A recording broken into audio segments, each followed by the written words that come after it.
5.5 দিরহাম নিয়েছে। আর এখানে বাচ্চাদের জন্য নাগেট আছে, আর নাগেটের প্রাইস নিয়েছে এখানে 17 দিরহাম। এটা রেডি টু ইট, এটা ফ্রাই করলেই হয়ে যায়। আইটেমগুলো আসলে মায়েদের কষ্ট কমিয়ে দিয়েছে, তো এগুলো লিমিটেড দেয়াই উচিত। চকলেটটা খুবই মজা, অনেক মজা খেতে। যাই হোক, বিরিয়ানিটা অসুস্থতা নিয়ে রান্না করেছি, কিন্তু দেখতে এবং খেতে কিনা কিন্তু আলহামদুলিল্লাহ খুবই ভালো হয়েছে। আর ডিশগুলো দেখলেই খেতে ইচ্ছা করে না, একসময় দেখলেই খেতে ইচ্ছা করতো, এখন আর ওরকম হয় না। আসসালামু আলাইকুম এভরিওয়ান। আজকে চলে আসলাম নাস্তা বানাতে, কারণ আজকে সবার নাস্তা শেষ, আমি এখন খাবো।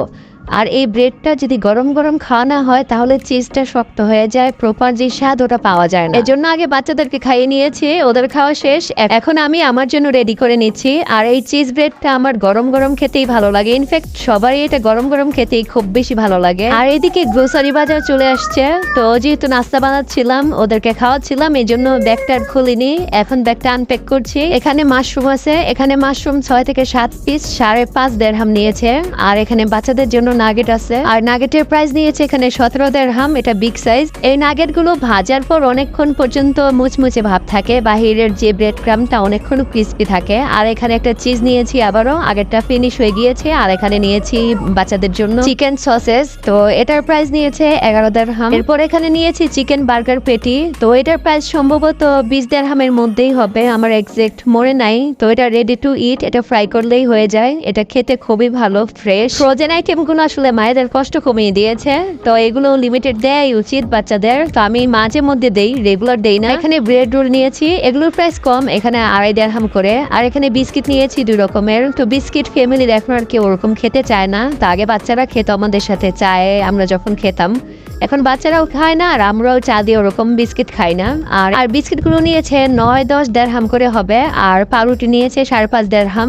আর এখানে চকলেট নিয়েছে 9 দিরহাম করে। এই চকলেটটা খুবই মজা, অনেক মজা খেতে। এই তো ব্যাগ আনপ্যাক করা শেষ, এই ছিল আজকে আমার গ্রোসারি বাজার। তো ওই তো যেটা শেষ হয়ে গিয়েছিল ওটাই নিয়ে আসা হয়েছে, তো এটা মানসি কোনো বাজার না। আর এদিকে আমার রান্নাও কিন্তু কমপ্লিট হয়ে গিয়েছে, তো যেহেতু ঘরের সবারই ঠান্ডা, আমার এবং ছোট ছেলের জ্বর, তো শরীর যেহেতু ভালো না, ঝটপট যেটা হয় ওটাই করেছি। এটাকে বিরিয়ানি, তেহারি, যে যেটা ইচ্ছা ডাকতে পারেন, কারণ এটা 2 রকম সংমিশ্রণে আমি রান্না করেছি। তো যেহেতু বড় ছেলে বিরিয়ানি পছন্দ করে, ওর শরীরটা ভালো না, এটা হলে ও খুশি হবে, ওর কথা চিন্তা করি এটা করা।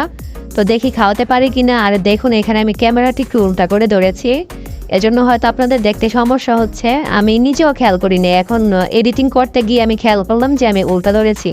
যাই হোক, বিরিয়ানিটা অসুস্থতা নিয়ে রান্না করেছি, কিন্তু দেখতে এবং খেতে কিনা কিন্তু আলহামদুলিল্লাহ খুবই ভালো হয়েছে। আর ক্যামেরার মতো আমার কথাবার্তা উল্টো পাল্টা হয়ে যাচ্ছে, কোনটার পর কি বলতেছি বা এই কথাটা আগে বলেছি কিনা ওইটা মনে করতে পারতেছি না। তো যাই হোক, সবাই ক্ষমা সুন্দর দৃষ্টিতে দেখবেন, আমি জানি আপনারা সবাই খুব ভালো মনের মানুষ। তো এই তো আমার বিরিয়ানি বা তেহারি রেডি, এখন বাচ্চাদের জন্য নিয়েছি, বাচ্চাদেরকে খাওয়াবো। আর বাচ্চাদের অবশ্যই পেঁয়াজ লাগবে, আমার বড় বাচ্চা পেঁয়াজ খুব পছন্দ করে সালাদের মধ্যে, অন্যান্য কিছু না হলেও সমস্যা নেই। তো এখানে আমি পেঁয়াজটা একটু কুচি করে নিয়েছি, আর লেবু নিয়েছি, আর সালাদ তো আমাদের জন্য বানিয়ে নিয়েছি। এটা সবসময় প্রতিবেলায় আমাদের প্রয়োজন হয়, সালাদটা সবাই খুব পছন্দ করে। আর এই যে এদিকে দেখুন, আমার ক্যামেরাটা অবশেষে ঠিক জায়গায় এসেছে, তো এখন ঠিক মতোই ধরতে পেরেছি। আর বিরিয়ানিটা আমি রান্না করেছি বাসমতি চাল দিয়ে, আর গরুর গোস্তটা আমি ম্যারিনেট করে রেখেছিলাম সকালেই, দেন 1-1.5 ঘন্টা পরে এটা আমি বসিয়েছিলাম। গোস্তটা কুক হওয়ার পরে আমি বাসমতি চালটা আলাদাভাবে রেডি করে দেন কাচ্চি বিরিয়ানির মতো আমি দমে বসিয়ে তারপর কিন্তু বিরিয়ানিটা রান্না করেছি। তো এভাবে রাইসটা খুব ঝরঝরা হয়, খেতে ভালো লাগে।